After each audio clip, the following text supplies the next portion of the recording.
sobre esta historia del Invencible, que era el barco más importante de la flota británica. Era el buque insignia, sí. El buque insignia, oye, que hay una controversia que dura todavía hasta hoy. Sí, tal cual. Que dicen, no, los argentinos nunca lo alcanzaron.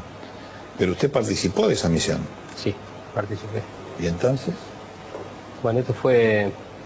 La historia empieza, para hacerlo muy breve, el día 29 de mayo. Yo me encontraba descansando de una misión del día anterior, por lo tanto ese día no tenía que volar. Y sin embargo, cuando estaba descansando a la mañana, me llaman y me dicen que me llamaba el primer teniente Ureta, que era uno de los jefes de escuadrilla que había en A4C. Me le presento y me dice, cámbiese que nos vamos a Río Grande a cumplir una misión que tiene algo que ver con el portaaviones. Así me dijo. Bueno, me cambié y nos fuimos a Río Grande con una escuadrilla de 4 aviones, con el primer teniente Vázquez, el primer teniente Castillo, el primer teniente Ureta y yo. ¿Cómo se conformó esta escuadrilla?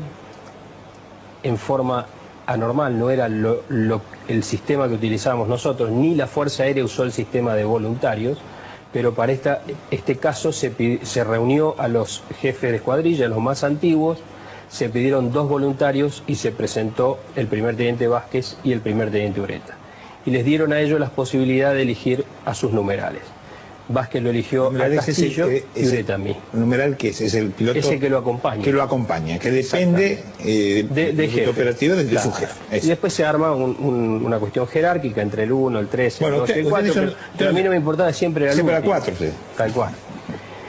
Entonces nos fuimos a Río Grande. ¿Por qué a Río Grande? Porque en Río Grande estaban los aviones Superetendard, que portaban el último misil Exocet que nos quedaba. 2 ya le habían tirado al Sheffield, 2 al Atlantic Conveyor, quedaba 1.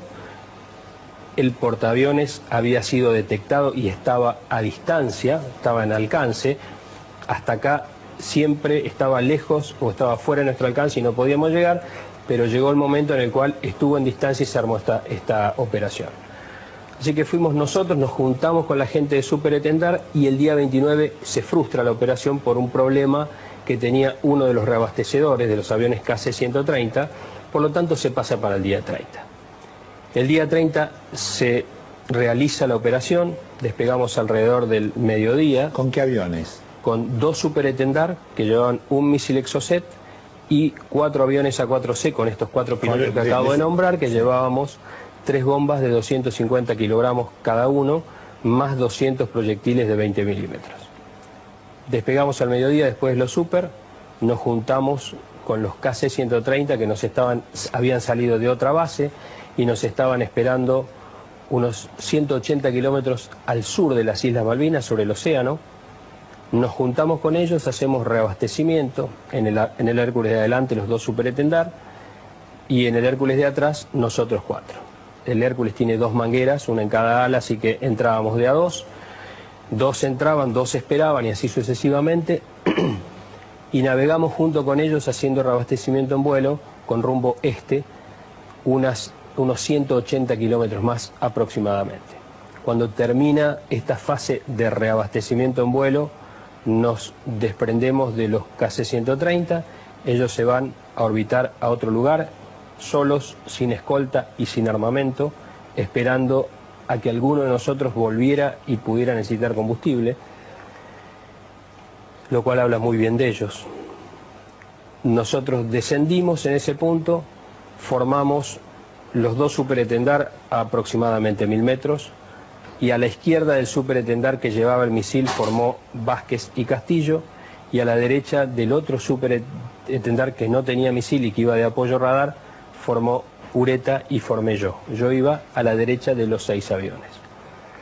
Descendemos, nos ponemos rasantes sobre el agua, muy bajo porque era la forma de sobrevivir para que el radar no nos alcance. Muy bajo, ¿cuántos metros del mar? Mire, muy bajo, no tenía un instrumento que lo midiera, pero mi elemento de medida era no tan bajo como para tener miedo de chocar con el agua y no tan alto como para tener miedo que me agarre el radar.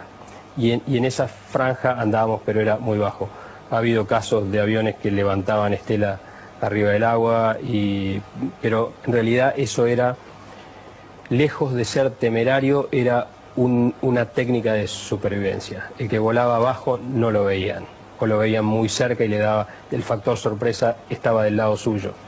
Y lo otro que teníamos que hacer era no hablar. Ese era el otro elemento vital, otro principio vital para sobrevivir, era no hablar. Cuando estábamos a unas 40 millas, que eso es más o menos 80 kilómetros, los superintendar levantan, hacen un barrido radar y vuelven a bajar. Cuando están a 60 kilómetros vuelven a hacer la misma maniobra un poquito más bajo. Y cuando están a 40 kilómetros, 20 millas, que era exactamente la distancia de tiro que estaba prevista que tenían que lanzar, yo miro allá a la izquierda al superintendar que tenía el misil y digo, este es el momento. Y la verdad que yo nunca había visto ni el misil Exocet, ni los superintendar, ni cómo se tiraba ese misil. Para mí los misiles salían como lo que yo tiraba en mi avión, que salían del plano prendidos por una lanzadora y se iban para adelante, y este se descolgó. Y lo primero que pensé era que no andaba, no había funcionado. Y la verdad es que interiormente, o sea, si no funcionaba el misil, no se cumplía la misión y nos volvíamos. Y de alguna forma, el miedo siempre anda rondando permanentemente. O sea, la verdad es que en muchos momentos sentía miedo y tenía otra batalla interna para guardarlo en el bolsillo y que no se notara, pero si por una causa externa una misión no se cumplía, era un riesgo menos. Entonces cuando el misil se desprendió, lo primero que pensé es, nos volvemos. Sin embargo, esto duró fracción de segundo, ¿no? 2 o 3 metros debajo del avión se prendió el motor cohete y el misil salió para adelante. Bueno, se acabó el pensamiento de la vuelta, los superintendar terminan su misión acá, su tarea, y vuelven a Río Grande, y nosotros seguimos detrás de la estela del misil. El misil sale mucho más rápido que nosotros, si bien nosotros volábamos, estábamos en esa fase volando sobre los 900 kilómetros por hora, el misil sale más rápido y se va adelante, se pierde la estela en el horizonte, y unos segundos después que la estela se pierde en el horizonte, en el mismo lugar aparece una silueta de un barco muy grande, muy distinto a lo que habíamos visto hasta ese momento. Yo por lo menos en San Carlos, que había entrado el 25 de mayo a San Carlos, había visto la flota y los barcos, y aparte los había estudiado, pero los había visto y no tenían nada que ver con esto. Barco asimétrico, o sea, la pista le da una asimetría específica. No teníamos duda que era el portaaviones. A partir de ahí me sucede lo que se llama fascinación de blanco. Pierdo noción de lo que pasa al lado y empiezo a enfocarme en el avión, en el portaaviones. Y cuando estábamos debajo de unos 8 kilómetros más o menos de llegar al portaaviones, siento en mi cabina una explosión muy fuerte, externa. Miro a mi izquierda y veo una 4 que se le explota, se le vuela un plano e impacta contra el agua. Tengo que seguir mirando al frente porque al perder la energía la diferencia de velocidad es muy grande y se pierde la imagen rápido. Vuelvo a concentrarme en el portaaviones y cuando estaba por empezar a tirar cañones, a apretar mi disparador de cañones, sentí otra explosión dentro de mi cabina, mucho más fuerte que la anterior. Sentía adentro como si hubiera dejado correr gas en el horno y haber tirado un fósforo después. Esa presión y depresión es lo que yo sentí dentro de la cabina. Volví a mirar a mi izquierda y a unos 5 metros de mi plano vi otro A4, otro de los que estaban a mi izquierda, que explotaba, pero ya no como el anterior que se desarmó y voló en pedazos, sino que se infló, tomó prácticamente el doble de tamaño, las chapas remachadas se separaron de a una y entre chapa y chapa lo que se veía adentro era fuego, color naranja, ¿no? Esta es la última imagen que tengo de ese evento. Vuelvo a mirar al frente, tiro cañones, me salieron todos los proyectiles de cañones, por suerte, y realmente una excepción en este tipo de avión que salieran todos los cañones porque no era el mejor armamento que tenía el avión, el cañón. Y cuando estuve bien encima, yo lo ataqué de atrás, o sea, el portaaviones iba en el mismo sentido que iba yo, estaba totalmente cubierto de humo de la mitad del casco hacia abajo, humo que ya veíamos salir desde mucho tiempo atrás, como dos bigotes y humo negro como si se quemaran gomas. Apreté el disparador de bombas, no pude salir por arriba porque estaba muy cerca, viré a la derecha y le pasé por el lateral derecho al portaaviones. Las bombas estaban retardadas 12 segundos, así que explotaban 12 segundos después de que impactaban, así que la explosión nunca la veíamos nosotros, porque teníamos que separarnos para que no nos explote abajo. Y una vez que pasé la prueba del portaaviones, empecé a hacer todo tipo de maniobras evasivas para que no me pegaran, no me tiraran misiles, como ya había visto que habían pegado a dos compañeros míos. Puse rumbo de escape y llamé. Rompí silencio radioeléctrico, pregunté si alguien había salido, avisé que yo salía, que había salido, y no me contestó nadie más. Así que pensé que volvía solo. A los pocos segundos pocos minutos, mejor dicho, veo un punto adelante que primero pensé que era un avión que me venía a atacar, inmediatamente después el punto seguía en el mismo lugar.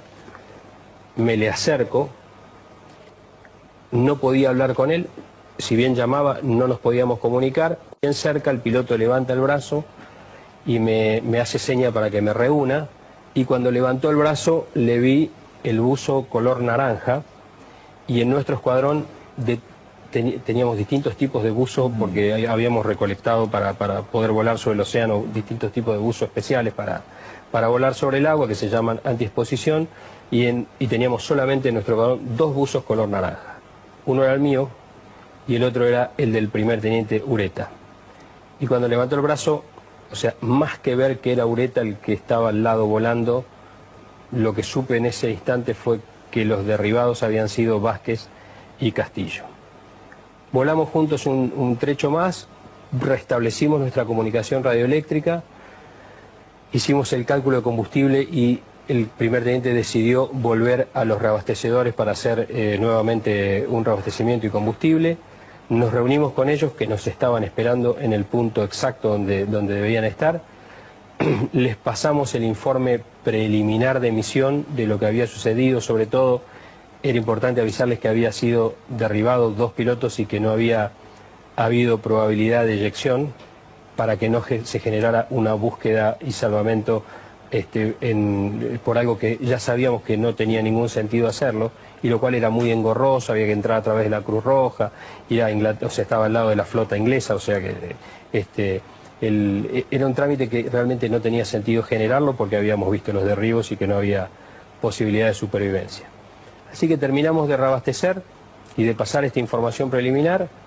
Hicimos contacto con el radar grande, que nos hizo descender sobre capa, el tiempo estaba bastante feo a la vuelta. Hicimos contacto sobre el océano y aterrizamos en Río Grande después de 3 horas y 47 minutos de vuelo. No hay duda entonces que fue impactado.